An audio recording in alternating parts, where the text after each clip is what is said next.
Shivasari Gaur Bhakta Vrinda. Hare Krishna, Krishna Krishna, Hare Hare, Hare Ram, Ram Ram, Hare Hare. The theme,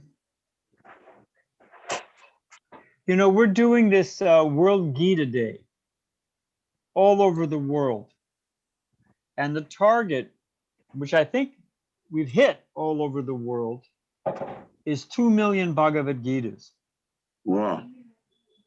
And it's everywhere. It's Finland, it's Australia, it's everywhere. And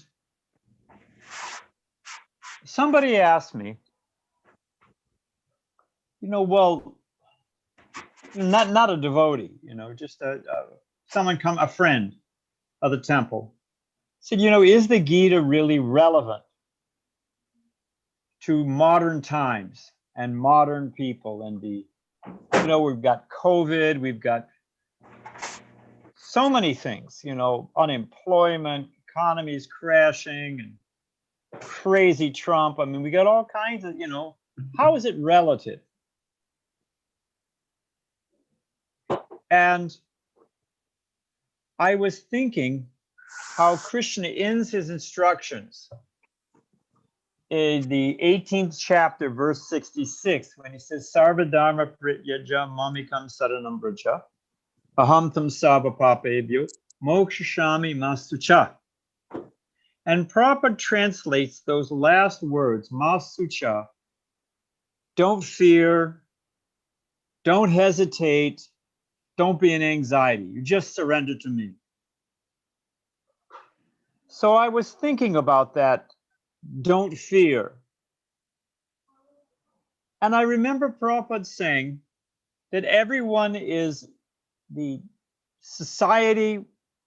One of the first things I heard Prabhupada say, it's just great, I arrived late for Prabhupada's talk at the old LA temple, and he was already speaking. And one of the first things I heard Prabhupada say was that this is simply a society of polished dogs and cats. I thought, man, that is so heavy, that's just a punch right in the nose. But Prabhupada went on to explain that people, what are their focuses? Eating, we know the example, eating, sleeping, mating, and defending. What are animals doing? Eating, sleeping, mating, and defending.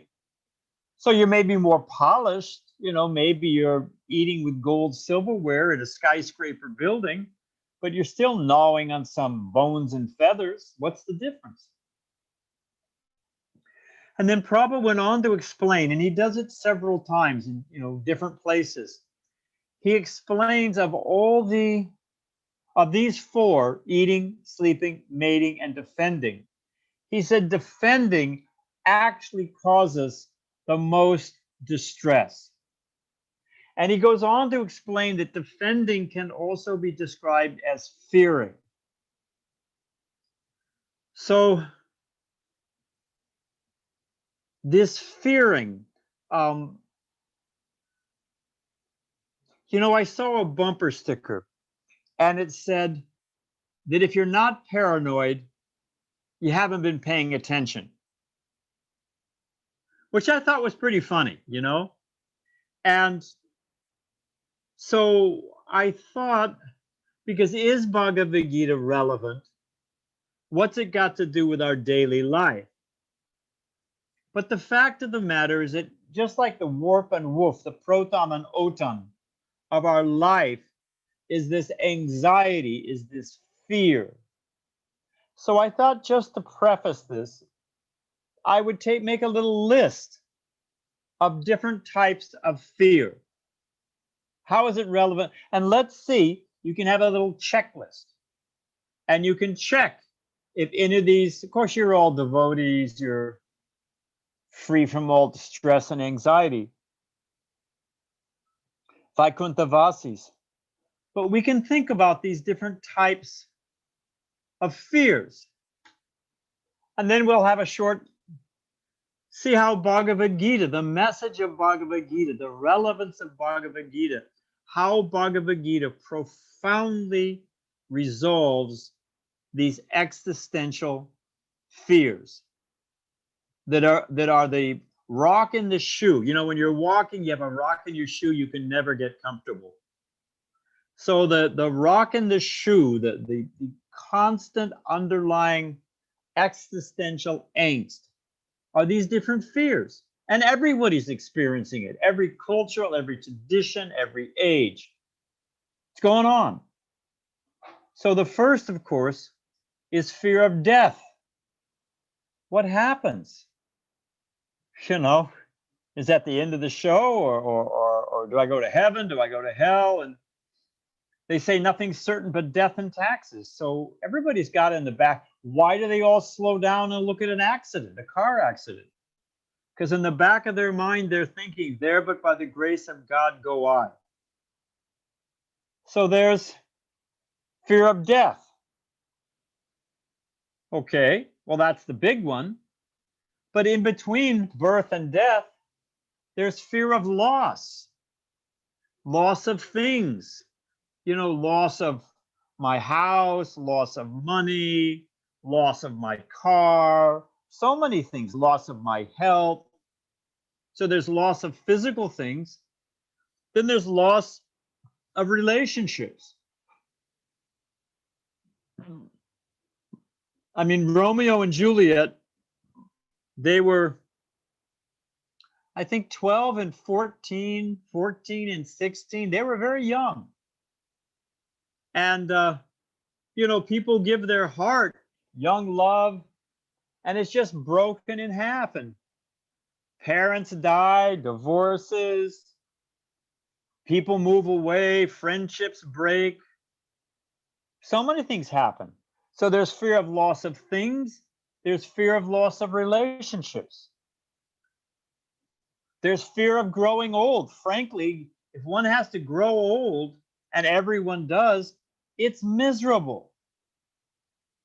You get feeble, you can't even control your bodily functions, you lose all your strength. You have to depend on those you maintain. You know, it's just, you get weaker and weaker and more feeble, and, you know, it's just frightening. There's a line, it's by Dylan Thomas, the poet, and he's talking about old age. And he says, do not go gently into that long good night, but rage, rage, rage against the dimming of the light. You know, the light dimming of the vital youth and energy, watching that slowly fade, it's very painful. It's very fearful. So fear of death, fear of loss of things, fear of loss of relationships, fear of growing old. There's fear of being alone. You know, does anyone really love me? Does anybody really know me? I remember my father, one time he was talking to himself. You know, I was at his house. He's talking to himself. I said, Dad, who are you talking to? He said, I'm talking to myself. I said, why are you talking to yourself? He said, I'm the only one who understands me, which I thought was pretty funny. He was joking, of course, but, you know, do people really know our heart and our motives? And, you know, we all think, well, at the bottom, you know, we're a good person, but, you know, so there's fear of being alone in our life. Will I ever find true love? There's fear of being alone in the universe, on the cosmic sense. Are we just a speck of cosmic dust in one corner of the Milky Way with no relevance, nothing, you know, total random, uncaring, blind chance? I mean, that's pretty frightening, because we're talking about fears. There's fear that my life has no meaning. I lived my life. What did I accomplish? You know, I paid the rent, or I bought a house and maintained a little family. And after I drop dead, a year or two after I'm gone, nobody even remembers what I look like. They don't have a photo. Outside of 10, 12 people, nobody remembers my voice. So what was it all for? So, I mean, that's pretty frightening. So hopefully, You know, this is an honest analysis, and we could go on, but that's a long list. I mean, the fact, if you're not paranoid, you haven't been paying attention. If one's not afraid in this world, if one's honest, this world is a very unsettling, frightening, anxiety-ridden place. So, okay, is that it? Okay, bye. Now I've scared the wits out of you, Prabhus. All glories to Prabhupada. See you later. No. What do we do about it? Oh, okay, fine. You've got my attention now. I agree that these are all essential elements of the human condition. So what to do? And don't get me wrong, because people think like that, okay, if I become Krishna conscious, God conscious, then all my problems, material problems, go away. I saw a bumper sticker. It's California, you know. I saw a bumper sticker and it said, God is good to me now. God is good to me now.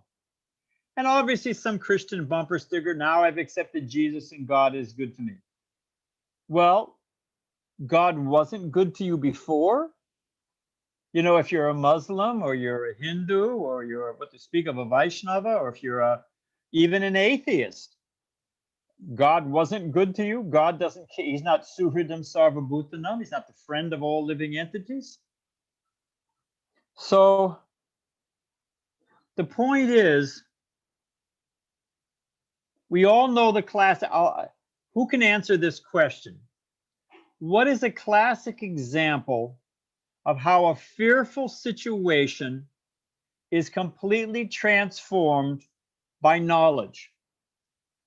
One is scared, completely afraid of death, and with the addition of knowledge, it's immediately removed.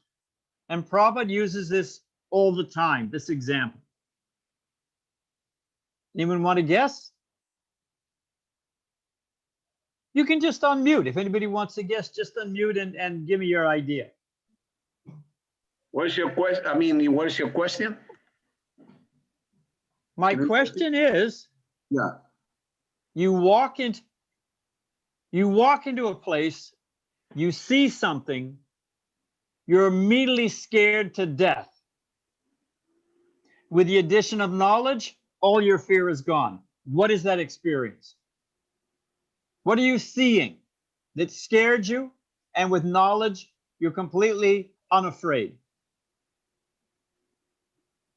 No guess? Well, it's knowledge, divya gyan. Okay, fine. But what is that experience? You walk into I'm going to give you a hint. What you're seeing has no legs and crawls on the ground. Now what? A snake. You walk into a room and you see, oh, it's a snake coiled in the corner. You're completely terrified. You add knowledge, bam. Oh, it's just a rope. You laugh. Oh, what was I afraid of? So the real solution to the problems of life is not trying to push matter around. Here's another example. Krishna says in because our basis is Bhagavad Gita. Is Bhagavad Gita relevant to my life? Krishna says in Bhagavad Gita that we are completely controlled by the material nature. Maya dakshena prakriti. We're completely controlled by the material nature. And Krishna says, how does Krishna, two things. If I want to buy something and I want to know how it works, I'm buying some electrical gadget, some device. What do? I want to figure out how it works. What comes along with that gadget? Manual. Manual comes. Yeah. Tells you how it works. What are the specs? How does it work? Krishna gives the specs in Bhagavad Gita about the material nature. Krishna says two things about the material nature.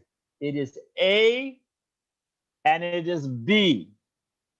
Does anyone know at least one of the things Krishna says in Bhagavad Gita about this material nature? Material nature is Full of, it's temporary. temporary and full of misery. Misery. You know, the Dukkha layama Buddhists say, saswata. yeah, exactly so. We cannot, Krishna says, he's describing this material nature. The point is we have a choice. We cannot, because my point is the knowledge in the Bhagavad Gita, knowledge is the way to become free from all the fears of this world. It is not by trying to control conditions. We cannot control conditions. Prabhupada's father used to tell him, what was Prabhupada's father? Krishna has what? How many hands does Krishna have?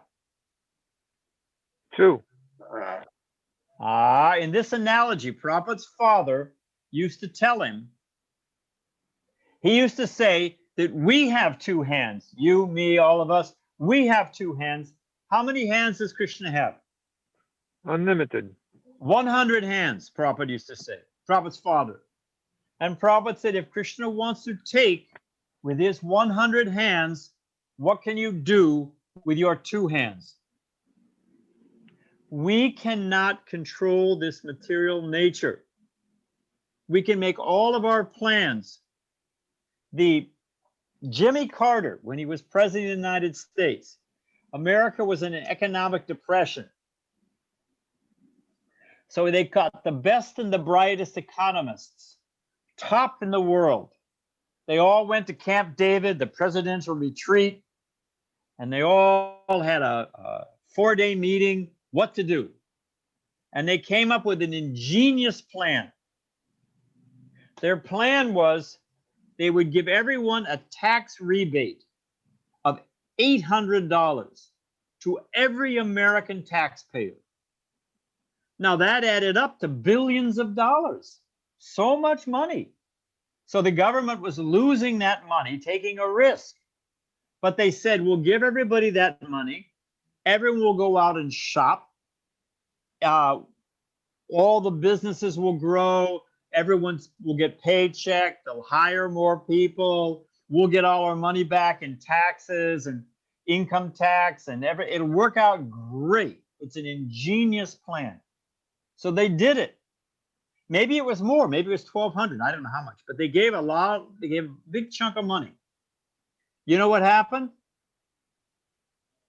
What happened is on the eastern half of the United States, they were hit with a completely freak cold snap.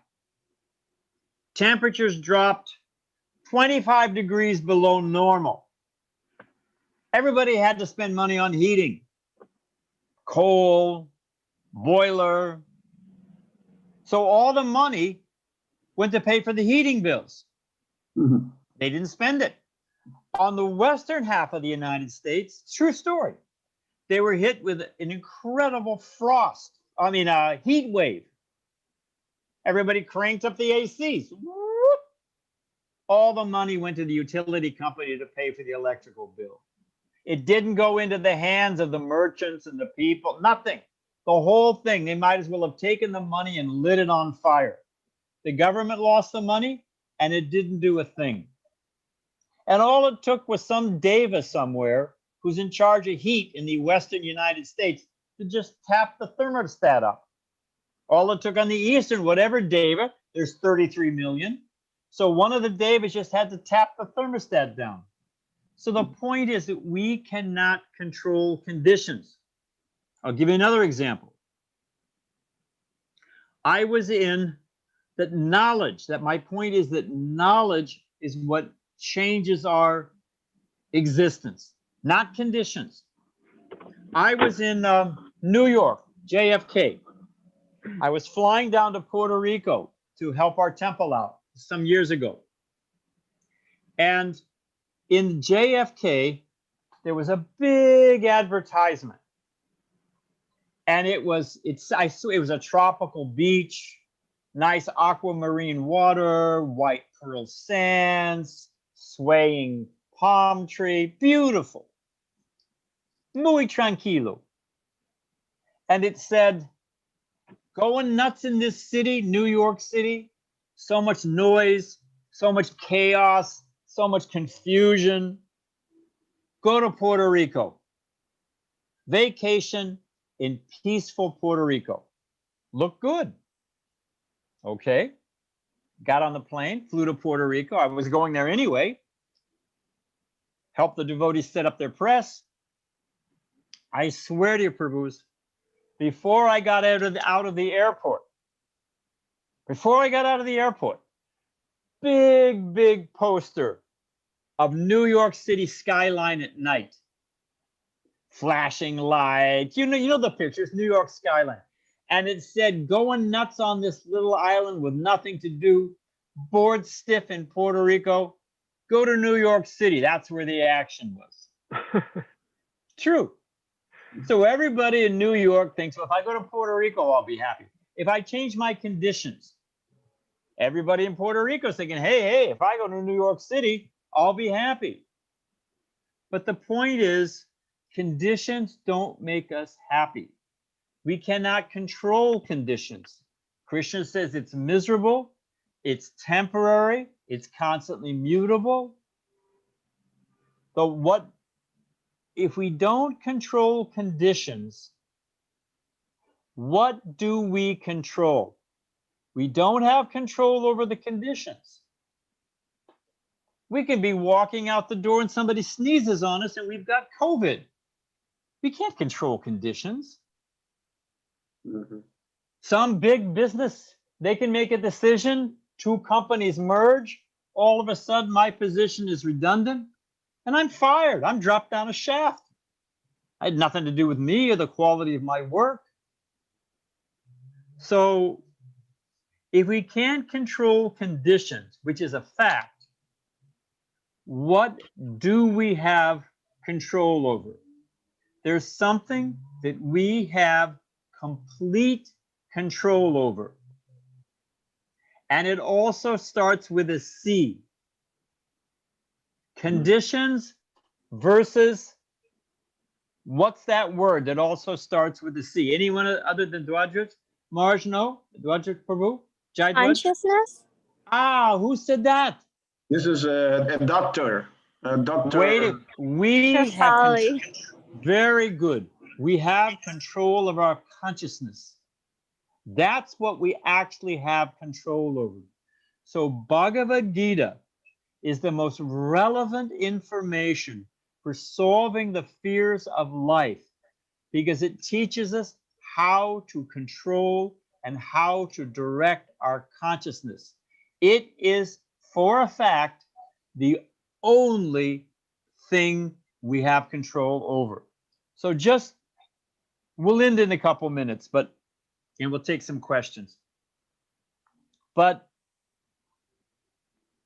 again, how does Gita address, I gave you that list of the universal existential fears of the human condition. So fear of death. I mean, that's the big one, you know? You could be walking down the street and hit by a wrecking ball. There was a man here, and I swear to you, out here, there's a kind of a rough section of town here in San Diego. It's called El Cajon. The Spanish word is the box. It's not a nice place. A guy got up, went out to get the newspaper, whatever he was going to do, get a cup of coffee, and he was hit in the chest and knocked dead by a bowling ball flying out of the sky. Wow. Yeah. Do you think when he was going to get the newspaper, was he looking up in the sky? Got to watch out for that bowling ball. You know what happened? There's an airport nearby. There was a guy flying, single engine airplane. He was flying to a bowling convention in Las Vegas. He got up in the sky. His plane failed. He's going into a dive. He was throwing everything out of the plane. Just, he was trying to level the plane and glide in for a landing. So he threw out his bowling ball. Flew from, you know, whatever it was, 15,000 feet, hit this guy in the chest. Oh my God. Yeah. But things like that are happening all the time, all around us. So fear of death. But what is the first thing Krishna says to Arjuna? I love, picture the scene. Here's Arjuna, and Arjuna was qualified, Prabhupada says. You know, he was a friend of Krishna. He was one of the Pandavas. He came in a noble line. He was well versed in Vedic teachings. He was completely pious and brave. He was guided by Dharma. We cannot even, he understood the entire Bhagavad Gita in 45 minutes. We cannot even compare to a fig next to Arjuna. But here we have Arjuna sitting on his chariot. Battlefield of Kurukshetra is about to fight. And Arjuna looks, and he looks out. And Arjuna says, if I fight, I lose. I kill all my relatives. What is the value of such a kingdom? If I don't fight, everyone will call me a coward, so many different things. I fight, I don't fight. All right, fine, I'll become a mendicant. I'll go to the Himalayas. Everyone will call me a coward. You know, action and inaction, inaction and action. That's not renunciation. Still, I'll be entangled in karma. So any way he moves or doesn't move, Arjuna loses. That's the predicament, human predicament. And what is the first thing Krishna says to Arjuna? What does Krishna call Arjuna at the very second chapter of Bhagavad Gita? Anybody know? Somebody knew? Not other than Jayadwaj, who's our Brahminical sage. Anyone else know? Second chapter, Bhagavad Gita. Come on. That's why speaking learned words, just, you know, you're speaking the words of a fool. Yeah, right off the bat. He says, you're a fool. And why is Arjuna a fool? Someone else know? Second chapter, Bhagavad Gita, the very next thing Krishna says, huh? He's talking like a non-Aryan. But what does it mean? What is taking the body as the self? Arjuna's lamenting for that which is not worthy of lamentation. We're not the body. We're the soul. Krishna says, Nahanyate hanyamani sarire. We can't be cut, we can't be burned, we can't be withered by the wind. You've always existed, I've always existed as individual jiva souls. So fear of death, it's gone. We don't die, we go on. So the greatest fear is immediately removed. So, I mean, we could go on like this. Fear of being alone in the universe.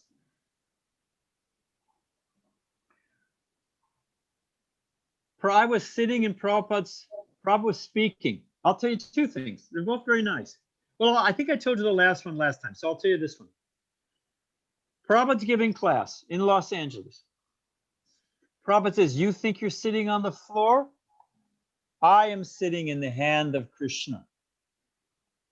So for a devotee is fearless. He knows I'm eternal and Krishna's my best friend. If we fear of not being loved, fear of not being understood, we know that Krishna's in everyone's heart. Prabhupada used to quote Bhavagrihi Janardanam, that Krishna's in the heart of every living entity.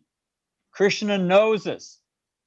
Our husband may not understand us, our kids may be ungrateful, or our co-workers, whatever it may be. Kali Yuga is symptomized by confusion, misunderstanding, quarrel. But Krishna knows me, and Krishna loves me. And ultimately, I'm going back home, back to Godhead. I'm going back to Krishna. So I want to take some questions, but Let's just think about this for a minute. Beginning of Bhagavad Gita, we have Arjuna, intelligent, brave, selfless Arjuna, who looks out at the material nature, looks out at life, and says it's all defeat. And he's right. By Krishna's instructions in Bhagavad Gita, what is Arjuna's status at the end of Bhagavad Gita? I want to read 2 verses. Bhagavad Gita actually closes. These are the last statements by Krishna and Arjuna. So Arjuna is completely despondent. He's dropped his bow. He's actually shedding tears. Brave, strong Arjuna has been brought to the point of tears. And after hearing and understanding Bhagavad Gita, here's what he says. 18th chapter, text 72, Bhagavad Gita. Krishna says to Arjuna, "O Arjuna, have you heard this with attention? And are your ignorance and illusion now dispelled?" I'll say again. Krishna says to Arjuna, have you heard with attention? You know, attentive mind, have you understood? And if so, are your ignorance and illusion now gone? And how does Arjuna respond? Arjuna says, "My dear Krishna, O infallible one, my illusion is now gone. I've regained my memory by your mercy, and I am now firm, free from doubt, and prepared to act according to your instruction." Free, firm, free from doubt. And you know that beautiful picture just in your mind. There's the picture of Arjuna despondent, dropping his bow, and Arjuna's and Krishna smiling. And then at the end, you have both Krishna and Arjuna. Krishna's driving Arjuna's chariot. Arjuna's, they're both blowing their chariots. That is our default mode. That is how the condition of the jiva in the material world. We should be brave, bold, free from anxiety, as Krishna says, nasucha, free from fear, free from anxiety, by taking shelter of Krishna's instructions. So that we can end there. There's a little meditation on the relevance of Bhagavad Gita to the real problems in life. Thank you, Prabhus. Any questions? Maharaj, I have a question. Good. And who are you? Yeah, this is Leela Kardas. First, I'd like to express my gratitude. He's a Buddhist student. Well, It's a little hard to hear you, Prabhu. Well, can you hear me now? That's better. Okay. Well, I'd like to thank you for the class. It was completely agreeable and appreciated. Thank you very much. I don't know whether you remember me. At one time, I remember you well. Let's get to the question. Oh, you do? Okay. Question. It was in 1988. Question. Okay. All right. My apologies. There was you know, as I say, the old saying that that spiritual life is like a razor's edge. So right now we're in a very huge political upheaval, and I know that. Let me ask you a question. Uh-huh. Prabhupada, you can hear the tape. You're saying, oh, now we're in such a stressful time and upheaval and all we're seeing is the naked face of material nature. It's always like this. Prabhupada is in Delhi. You can hear the tape. It's, I think, 1972, whenever the Bangladesh war was. If you want to hear the tape, do a Google search, Bangladesh war. And Prabhupada's in Delhi, and he's talking with reporters. And all of a sudden, in the middle of Prabhupada's talk, the air raid sirens go off. There was a fear that the Pakistanis were coming in the air, you know, in jets to bomb Delhi. So they have to black out, all the lights go out in Delhi, and everything's, and you hear all the newspaper reporters are panicked.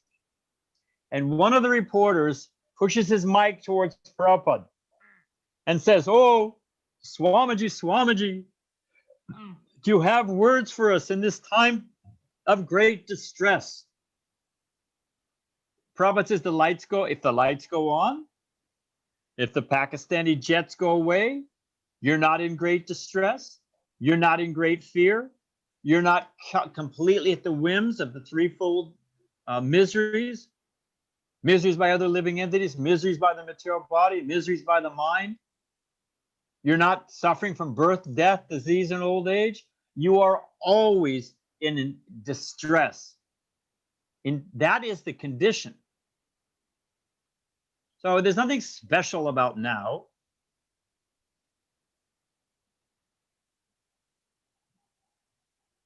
Next question. Thank you, Maharaj. Anybody else Thank you, got a thank you. question? Maharaj, my question. Did I scare you all? Ah, Maharaj, okay.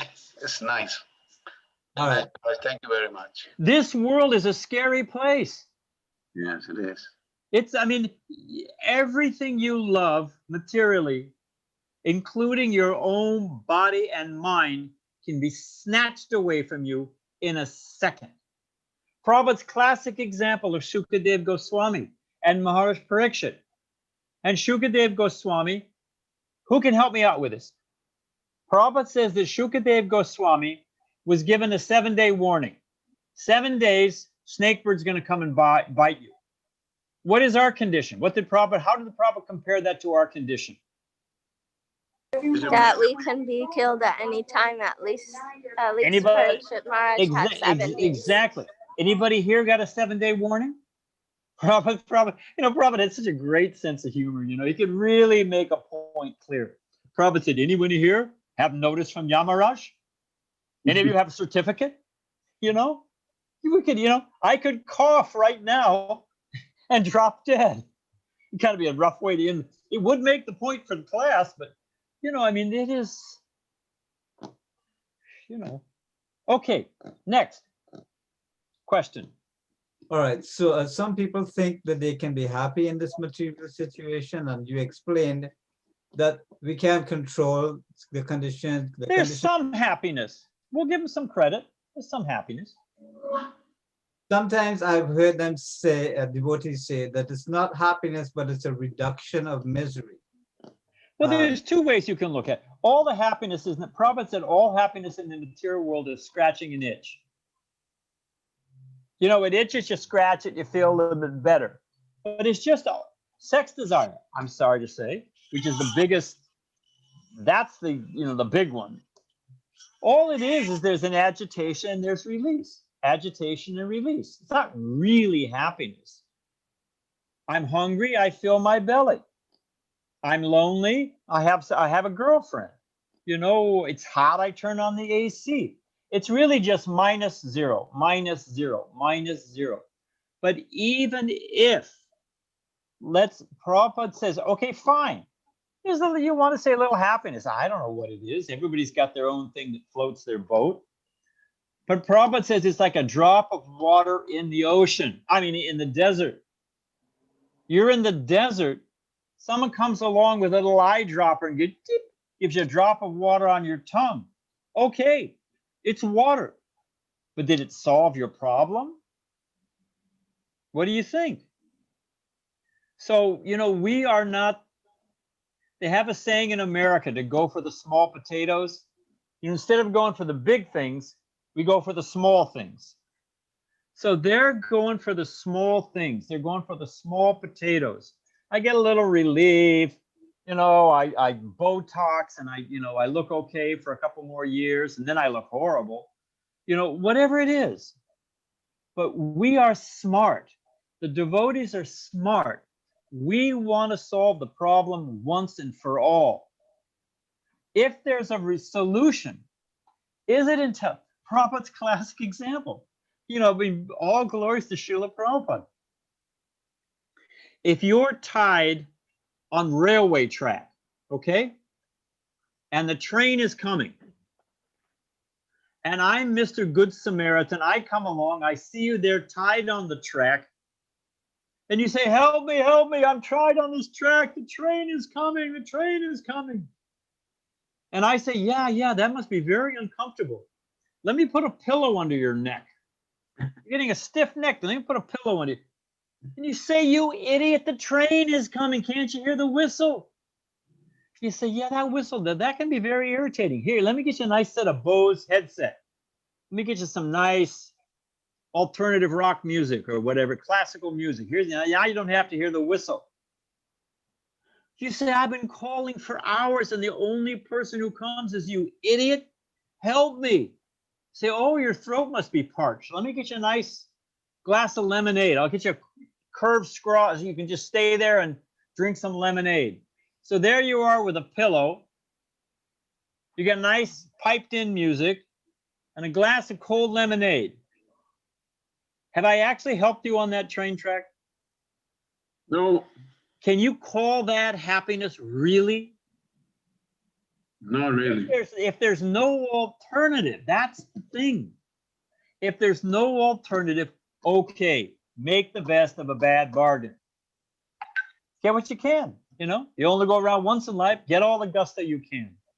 But what if you're eternal spirit soul? And what if there actually is Krishna? As Krishna says in Bhagavad Gita, there's an alternative reality. There's the spiritual, and it makes complete sense. That's a whole other class. We are not talking about sentiment. We're not talking about wishful thinking. That, oh, I want to believe in Santa Claus, so I'll get presents for Christmas. Oh, I believe there's a kingdom of God where there's no suffering. Why? Here's my hand. Here's the shadow of my hand. Here's the hand. Here's the shadow. Why does the shadow have 5 fingers? This is Prabhupada's example. It is Jiva Goswami's example. It is Aristotle's example. It is Socrates' example. It is a classic example of logic. It's in the Vedas. Svetasvatara Upanishad. Why does the shadow of the hand have 5 fingers? Help me out. Because the hand has 5 fingers. Because the hand has 5 fingers. Now, in this shadow world, temporary, always in flux, we have form, we have pastimes, activities, we have relationships. Here they're shadow, they're temporary. But the example is that somewhere they must exist in permanent reality. Let me ask you a question. Basic algebra. If I have a set of numbers and I take a subset of those numbers, can I have any number in that subset of numbers that was not in the original set? I have a set, I take a subset. Can I have any number in that subset that was not in the original set? No, that shouldn't be. Can't be. Simply cannot be. Harbo Damodar Marsh for this set my obeisances. Jai Krishna. Mind. It can't be. It can't be. We have form. Prabhupada, and Prabhupada says it even clearer. Prabhupada's example. If you take a drop of water from the ocean, it'll have so much sodium, so much this, so much that. It'll have the same qualities as the ocean. Not the same quantity, but the exact same quality. If we are emanations from the absolute, the Om Purnam Ada Purnam Purnat Purnam Udachate, that we are emanations from the absolute. How can we have, just like the subset and the full set, the drop of water and the drop, how can we have a quality that the absolute does not have? We have emotions, we have relationships, we have activities, we have pastimes, we have preferences, we have personalities. That's the very thing that makes us a person. People get uptight. Hey, don't treat me like a number. I'm a person. I'm an individual. That individuality is the very thing that defines self. And how is it that the absolute truth has no self, has no individuality, has no pastime, has no activities? It's completely rubbish. It's absolutely, totally illogical. The common sense, Occam's razor, that process which explains something in the fewest steps is most likely the truth. It's a classical example. It's called Occam's razor. We have form and pastime and activities because the absolute has form, pastimes, and activities. We live in a place because Krishna, God, lives in a place. We have a little bit of beauty, but Krishna must be the most beautiful. So my simple point, I'll end here, but my simple point is, it is completely logical that we should not waste the human form of life trying to push away the petty things with a, the material nature has 100 hands, we have 2 hands, we're going to lose.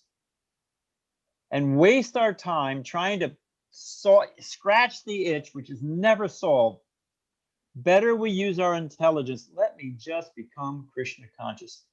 And Krishna consciousness is so sweet that you don't have to, you're not like the slaves on the American plantation system used to sing a song, Kumbaya, my Lord. Oh, when I die, I'll go to heaven. When I go to heaven, going to see them pearly gates. Okay, now it's miserable. But I just have faith that when I die, everything will be great. But Krishna consciousness is not like that. Prabhupada, again, classic example, perfect example. If you're hungry, you start eating, what happens? Tasty food stuff. Lo and behold, you become free from stress, your stomach fills up, you push away from the table, you're completely satisfied. By practicing Krishna consciousness, the senses become completely pacified. The mind is the real problem. Forget I'm not this body. The mind is what really causes its distress. The mind becomes the best of friends. Instead of the worst of enemies, it becomes best of friends. And ultimately, Prabhupada says, just like a small child holding the mother or father's hand is completely free from stress. Devotees are simply playing in the hand of God. So, be smart. We should be smart and don't be cheated and become Krishna conscious. And we'll become the proof, as George Harrison, the proof's in the pudding. As we practice Krishna consciousness, it's called rati, or dawning of love of Godhead. Even before the sun, there is a point. I don't know, I can tell you right now. The sun in San Diego will come over the horizon at 6:51 tomorrow morning. There is a specific time that the sun comes over the horizon, 6:51. But even before the sun comes over the horizon, how do I know the sun is coming? You can see the light. Yeah, things become clear. Everything's black. Little by little becomes, I can see shades. A little bit later, I can see shapes. Little more, I can see colors. Then actually, I can see everything clearly. And then the sun actually comes over the horizon.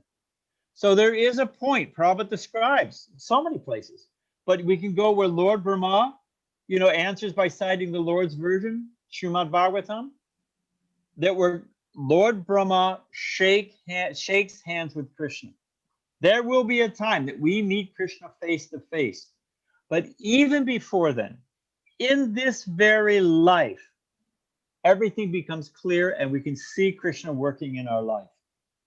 We'll see the deities. We know there's Krishna standing there. Prophets, I'll finish here. Prophets in London. Malati Devi told me this one.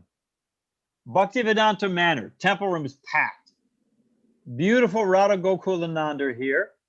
Prabhupada's in the back of the temple room on his Vyasasana. A man stands up in the middle. Deities here, Prabhupada here, man stands up in the middle. And he challenges Prabhupada. Can you see God? Can you see God? Prabhupada said, yes, but you're standing in the way. Sit down. I mean, it's classic. And we're seeing there's Krishna standing, for the devotees. There's no question that there's Krishna standing there. So I think we better end. Maybe if we have one more question. Maharaj, you want to say anything, Damodar Swami? I just want to apologize for missing the first part of the class, but what I heard was pure nectar. So I just want to thank Badrinarayan Swami. I hope he comes again. Hey, Maharaj, all over the ISKCON world, devotees are so proud of you and proud of the Miami temple, you Prabhus, your IMO. We're not competition. I don't want to say this is right. We're not into any all of that.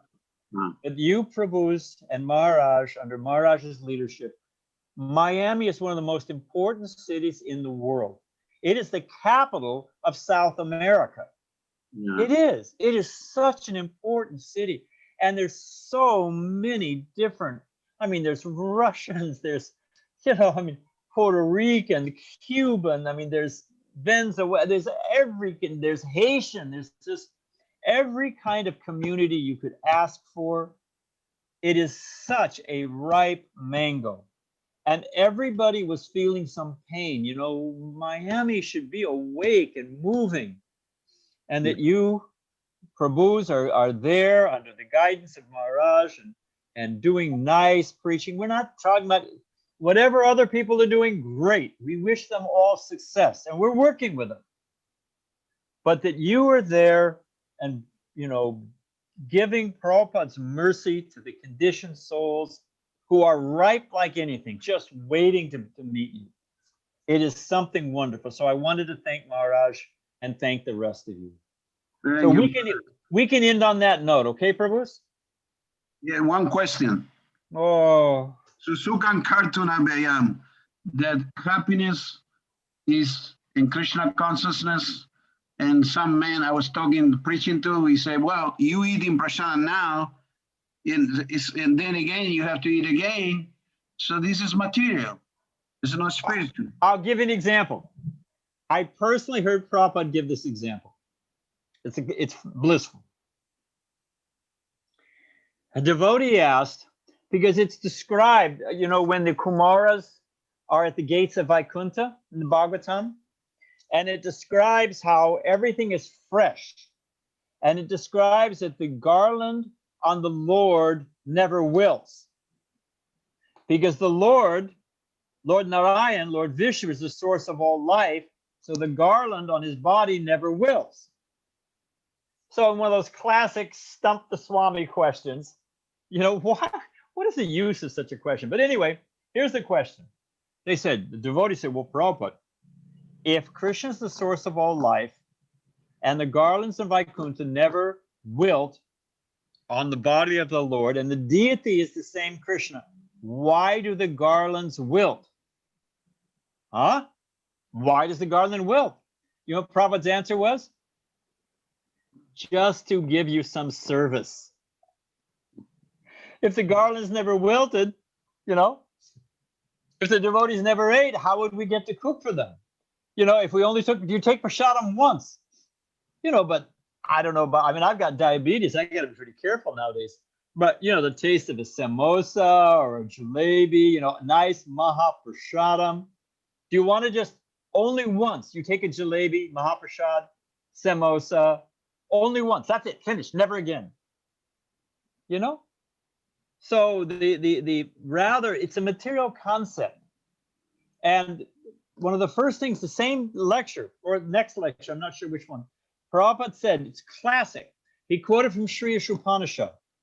And he said, Om Purnamada Purnamidam Purna Purnamudachyate. That from the complete, so many complete units emanate, and yet the original complete remains whole and complete. And Prabhupada said, this is spiritual mathematics.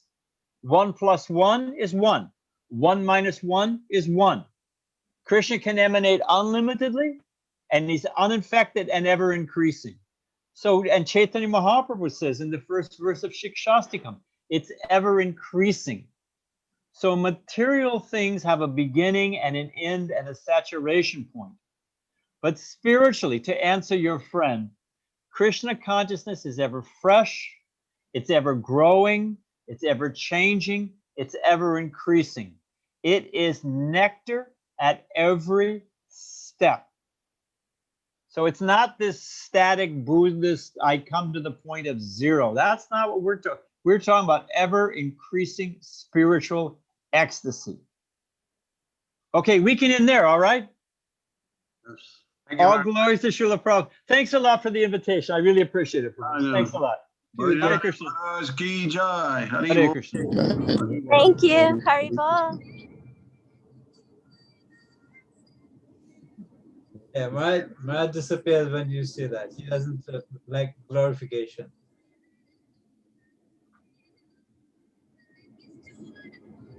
Okay. Hari Bol. Thank you, Pawala, for the thing. We need more Zoom, more and more. Thank you very much. Okay. Thank you, Haribol.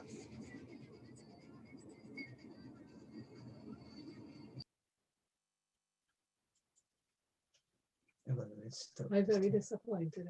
I am.